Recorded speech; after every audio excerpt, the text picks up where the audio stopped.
Hello everyone, welcome back to my channel. So in this video I'm gonna discuss with you the advantages of the hire purchase system. So it's definitely a very important topic in this chapter because it carries up to 3 to 5 marks in exams and it's very important. So please devise this and it will be really beneficial for you guys. So without any further ado, let's start today's video. Okay, so इधर क्या बोला गया है, advantages of HPS मतलब hire purchase system. So first, from the point of view of the hire purchaser, from the point of view POV जो हम बोलते हैं, view of the hire purchaser. So first advantage is immediate possession. So what do you mean by possession? Possession क्या होता है? Possession ये होता है कि आपको right मिल जाए own करने का, कि हाँ मैंने ये अभी मुझे हायर वेंडर ने मुझे दे दिया है, हायर परचेज़र को गुड जैसे कि स्कूटर दे दिया है मुझे. सो मुझे ये मिल गया तो मैं अभी इसे यूज़ कर सकता हूँ. टू यूज़ और टू ओन. अभी मुझे मिल गया तो मैं इसे यूज़ कर सकता हूँ. सो इमीडिएट पोजेशन, मुझे इमीडिएटली मिल गया, मुझे रोकना नहीं पड़ा. जैसे कंपनी को रुकना पड़ेगा मेरे पेमेंट्स के लिए, मेरे इंस्टॉलमेंट्स के लिए, वैसे मुझे नहीं रुकना पड़ेगा मेरे गुड के लिए. मुझे इमीडिएटली मिल जाएगा मेरा गुड. मेरा स्कूटर एग्जाम्पल है, स्कूटर मुझे इमीडिएटली मिल जाएगा, मुझे रुकना नहीं पड़ेगा. As the hire buyer gets the immediate position of the goods, he can enjoy the goods before the full payment is made. वो enjoy कर सकता है goods को before the full payment is made.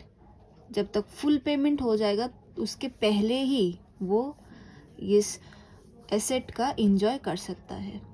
And second, ownership out of income. जैसे example ले लेते हैं. Okay, so the second one is ownership out of income. हम इस एसेट से हम कैसे प्रॉफिट इनकम कर सकते हैं, कैसे इनकम कर सकते हैं. तो कैसे कर सकते हैं, एग्जाम्पल हम लेते हैं कार्स का. एग्जाम्पल हमने लिया है इधर कार्स का. सो कार्स से कैसे हम इनकम कर सकते हैं, जैसे हमने जैसे स्कूल स्टूडेंट हमने इस भाड़े में जो वैन में जो स्कूल में जो स्टूडेंट्स को लेके जाते हैं, वो क्या करते हैं, वो इज़ इनकम, इसको हम कर सकते हैं एज इनकम. हम इसको देख भी सकते हैं, वो हमें पैसा देगा तो उस पैसे से हम रिफंड दे सकते हैं, हम उनको पेमेंट कर सकते हैं. सो क्या बोला गया है, the buyer can use the goods productively. हम इस गुड्स को प्रोडक्टिवली यूज़ कर सकते हैं. And the fund generated can be utilized in payments. And the fund जो हमारे इनकम जो जनरेट हुआ है वो हम as a payment of instalments भी दे सकते हैं. And consequently he can obtain the ownership of the goods. Ownership हमें कब मिलेगा, हमें जब हम लास्ट इंस्टॉलमेंट दे देंगे तब हमें ओनरशिप मिल जाएगा. Okay, so the third point is opportunity to test the quality. ये क्वालिटी कैसा होगा कार का, मैं इसको यूज़ कर पाऊँगी कि नहीं, मुझे इसके क्वालिटीज़ समझ में आएंगे कि नहीं, मुझे इसके टेक्नोलॉजी समझ में आएंगे कि नहीं. The hire purchaser has an opportunity to use the goods to test the quality through actual use. वही बोला गया है. And if the goods are found to be quality deficient, he has the option to of returning them. अगर हमें कुछ deficiency मिली quality में कि quality अच्छा नहीं है, सो हम उसे रिटर्न भी कर सकते हैं. एंड लास्ट पॉइंट है opportunity to return the goods. हम ये भी सेम ही है सी पॉइंट से कि हम गुड्स को क्या कर सकते हैं, गुड्स को हम रिटर्न भी कर सकते हैं. अगर मुझे वो गुड्स अच्छा नहीं लगा, मुझे वो अगर मुझे समझ नहीं आ रहा मैं उसे कैसे हैंडल करूँ, या मुझे उसके टेक्नोलॉजी समझ में नहीं आ रहा है कार के, तो मैं उसे रिटर्न भी कर सकती हूँ। So which is a good thing right for the hire purchaser. Hire vendor के लिए, सेलर के लिए क्या क्या एडवांटेजेस है?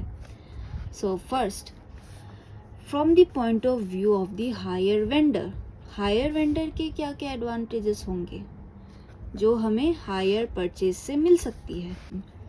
फर्स्ट पॉइंट, राइट ऑफ लीन। लीन का मतलब क्या होता है? लीन का मतलब मैंने इधर लिख रखा है, रिटर्न और टेक बैक। मतलब ओनर, जो उसका ओनर है, जो हायर वेंडर है, वो हायर परचेजर से वो जो गुड्स उसने दिया है वो छीन के ले भी सकता है। अगर मैंने डेप्ट क्लियर नहीं किया तो हायर वेंडर हायर परचेजर से वो गुड्स ले भी सकता है। The seller has a right of lean on the goods that is he may take back the goods if the buyer fails to pay any installment। अगर buyer fail हो गया payment में, पेमेंट ऑफ इंस्टॉलमेंट में, then क्या कर सकते हैं? Seller has a security against the inability of the hire purchaser to clear his डेप्ट। तो वो ले भी सकता है या फिर बोल भी सकता है कि आप डेप्ट क्लियर कर दीजिए। एंड द सेकेंड एडवांटेज है opportunity to increase the turnover. Turnover का मतलब क्या है? टर्नओवर का मतलब है कि पूरे जो बिजनेस का जो एक टर्नओवर होता है, पूरे बिजनेस का जो एक प्रॉफिट होता है, उसे हम कहते हैं बिजनेस टर्नओवर। सो हम उसे क्या कर सकते हैं? इंक्रीज कर सकते हैं through this system proves helpful to the sellers as it provides opportunity to increase their volume of turnover and consequently to increase profit। ये हमारे वॉल्यूम को भी बढ़ाएगा। एज में ज़्यादा अगर हायर परचेज सिस्टम अगर मैं ऑप्ट करूँगी, हायर परचेज सिस्टम अगर मेरी कंपनी में ज़्यादा होगा तो लोग भी ज़्यादा आएंगे, मुझसे लोग ज़्यादा लेंगे। सो इससे हमारा क्या होगा? वॉल्यूम इंक्रीज होगी and which will definitely lead to high rate of profit. मेरा प्रॉफिट भी क्या होगा? बढ़ेगा। Is extra income in the form of interest. वो मैंने व्हीकल खरीदा था, अगर मैं डायरेक्ट पेमेंट कर देती तो उनको क्या नहीं मिलता? इंटरेस्ट नहीं मिलता।